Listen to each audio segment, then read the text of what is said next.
नमस्कार, मैं हूं शौर्या मिश्रा। स्वागत है आपका सी न्यूज़ भारत में। वक्त हो गया है इस खास खबर का। खबर राजलदेसर से है, जहां आज राष्ट्रीय श्री राम सेना भारत परिवार के राष्ट्रीय अध्यक्ष श्री ललित राठौड़ का राजलदेसर आगमन हुआ। इस अवसर पर चूरू जिला अध्यक्ष श्री प्रदीप पांडे के नेतृत्व में जिला टीम एवं कार्यकर्ताओं ने उनका भव्य स्वागत किया। राष्ट्रीय अध्यक्ष ललित राठौड़ ने बताया कि आगामी 16 नवंबर को राजलदेसर में भव्य सनातन सम्मेलन एवं प्रतिभा सम्मान समारोह आयोजित किया जाएगा। इस कार्यक्रम का उद्देश्य देश के भविष्य, युवा, विद्यार्थियों और विभिन्न क्षेत्रों की प्रतिभाओं को प्रोत्साहित करना है। राष्ट्रीय श्री राम सेना भारत परिवार का मानना है कि देश का भविष्य हमारे बच्चों में बसता है। उनका सम्मान और हौसला बढ़ाना हम सबकी जिम्मेदारी है। कार्यक्रम में 80% से अधिक अंक प्राप्त करने वाले विद्यार्थी और खेल कूद, कला और संस्कृति में समाज सेवा में उत्कृष्ट प्रदर्शन करने वाले प्रतिभाओं को सम्मानित किया जाएगा। अध्यक्ष ललित राठौड़ ने बताया कि मात्र 5 वर्षों के अल्पकाल में राष्ट्रीय श्री राम सेना भारत परिवार ने 1 लाख से अधिक सक्रिय सदस्यों के साथ भारत के 11 राज्यों में अपनी मजबूत उपस्थिति दर्ज कराई है। संगठन का उद्देश्य राष्ट्रहित, गौ सेवा, धर्म संरक्षण, भारतीय संस्कृति का प्रसार तथा भारत को हिंदू राष्ट्र के रूप में स्थापित करना है। राम परिवार की यह मुहिम गौ माता एवं राष्ट्र माता को सम्मान दिलाने हेतु समर्पित है। राष्ट्रीय अध्यक्ष ने राजस्थान के सभी सनातन प्रेमियों, कार्यकर्ताओं और समर्थकों का आभार व्यक्त करते हुए कहा कि राजलदेसर में होने वाला यह विशाल सनातनी आयोजन समाज में नई चेतना का संचार करेगा। सभी सनातन भाई बहन अधिक से अधिक संख्या में पधारें और अपने बच्चों के उज्जवल भविष्य की दिशा में सहभागिता निभाएं। जय श्री राम। हमारे साथ है राष्ट्रीय श्री राम सेना के राष्ट्रीय अध्यक्ष ललित जी राठौड़।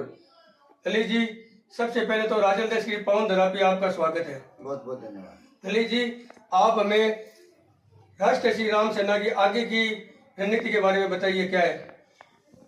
जय श्री राम, बहुत बहुत धन्यवाद आपका। सबसे पहले तो आपके चैनल पे आपने मुझे बुलाया। राष्ट्रीय श्री राम सेना का आगामी प्रोग्राम हमेशा यही रहता है कि राष्ट्र भर में, पूरे भारत में राष्ट्रीय श्री राम सेना के राम सैनिक बने और हर एक राम सैनिक को ये लगना चाहिए कि हम उस राम परिवार के सदस्य हैं जो राष्ट्र, धर्म और गौमाता के लिए समर्पित होकर कार्य करता है। हमारे यहाँ कोई छोटा बड़ा नहीं है, कोई भेदभाव नहीं है। हमारे यहाँ हर एक के जीव जंतु, पशु पक्षी, प्रकृति की रक्षा करने वाला राम परिवार का हिस्सा है, चाहे वो किसी भी राज्य का हो, किसी भी शहर का हो, किसी भी गांव का हो। हमारे लिए हमारा देश, धर्म, हमारी गौमाता और राष्ट्र विकसित भारत में जुड़कर हम सब लोग देश के यशस्वी प्रधानमंत्री जी के साथ काम करें। हम किसी पार्टी के समर्थक नहीं है, हम देश के अच्छे नागरिकों के और राष्ट्र हित के समर्थक हैं।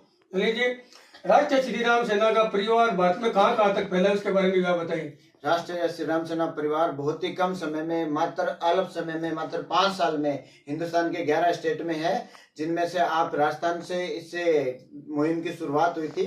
राम भक्त बनने शुरू हुए थे। आज असम में, बंगाल में, बिहार में, पंजाब में, हरियाणा में, दिल्ली में, राजस्थान में, एमपी में और भी राजस्थान से बाहर भी, हिंदुस्तान से बाहर भी, नेपाल में भी बहुत जल्दी हम टीम बनाने वाले हैं। ललित जी, अभी आपने राष्ट्रीय श्री राम सेना के जयगणिया में कार्य करने का विस्तार किया। चूरू जिले में भी आप कहाँ कहाँ पे कार्य करने का विस्तार करने वाले, उसके बारे में आप बताइए। हमारे साथ चूरू जिले के जिला अध्यक्ष जी मौजूद है और इनके नेतृत्व में राजलदेसर से बहुत सारे युवा, मेरे हिसाब से सैकड़ों की संख्या में युवा अब तक राम परिवार का हिस्सा बन चुके हैं। ग्रामीण क्षेत्र में अभी जगनिया में इन्होंने विस्तार किया है। अभी अलग इनकी सूची बनी हुई है, लिस्ट वाइज। ये हर पंचायत से इसका कार्य करने का विस्तार करेंगे। ललित जी, सुनने में आ रहा है श्री राष्ट्रीय सेना के सानिध्य में विशाल गौशाला का निर्माण जयपुर में हो रहा है, ये सत्य है? ये बिल्कुल सत्य है और कुछ गलत मानसिकता के लोगों ने, कुछ गलत विचारधारा से जगह पे कब्जा करने की, या आप सुनते आए हो, मैं वक्तव्य में ऐसा खुल के बोलूंगा तो कहीं ना कहीं कई विचारधाराएं निकल के आती है। लेकिन हमारा मकसद था कि जो गौमाताओं की भूमि है वो बचनी चाहिए और गौशाला बननी चाहिए, इसलिए हम उसमें गौशाला बना रहे हैं। राजलदेसर में राष्ट्रीय श्री राम सेना का भावी प्रोग्राम की डेट फिक्स हो गई है, उसके बारे में भी आप बताइए। आगामी 16 नवंबर को एक भव्य आयोजन, सनातन सम्मेलन और जो यहाँ की प्रतिभा है, राजा देश की प्रतिभाओं को सम्मानित किया जाएगा। और चाहे वो खेल क्षेत्र में हो, चाहे वो शिक्षा क्षेत्र में हो, चाहे वो सांस्कृतिक क्षेत्र में हो, हमारा फर्ज बनता है कि राष्ट्रीय श्री राम सेना परिवार अपने बच्चों को हौसला अफजाई के लिए और उनमें अपना भविष्य देखने के लिए, हमारे पूर्वजों ने हमें जो भविष्य दिया, जो इतिहास दिया, हम भी उनको ऐसी शिक्षा दें कि वो भी हमसे कुछ सीखे और हमारे भविष्य के लिए कार्य करें। ललित जी, एक लास्ट सवाल, श्री राम राष्ट्रीय सेना के माध्यम से आप राम भक्तों को और भारतवासियों को क्या संदेश देना है, उसके बारे में आप बताइए। इस देश पे, भारत पे हजारों सालों से बाहर से विदेशी आक्रांताओं के हमले होते आए हैं। तुर्कों के ले लो, आप मुगलों के ले लो, अंग्रेजों के ले लो, जिस मानसिकता से वो आए थे, लेकिन हिंदुस्तान के अलावा जिस किसी भी देश में ये लोग गए, वहां पे इस्लामिक राष्ट्र 25-30-40 सालों में बना दिया। हजारों सालों से भारत पे संघर्ष कर रहे हैं, लेकिन वो अपने मंसूबों में कामयाब नहीं हुए। मैं यही कहना चाहता हूं कि जो एकता हमारे पूर्वजों ने दिखाई थी, उसी एकता के साथ अपनी गौ माताओं को बचाते हुए और अपने राष्ट्र, धर्म और अपने प्रकृति को बचाते हुए, भारत माता को बचाते हुए मजबूत संस्कारों के साथ आगे बढ़ो।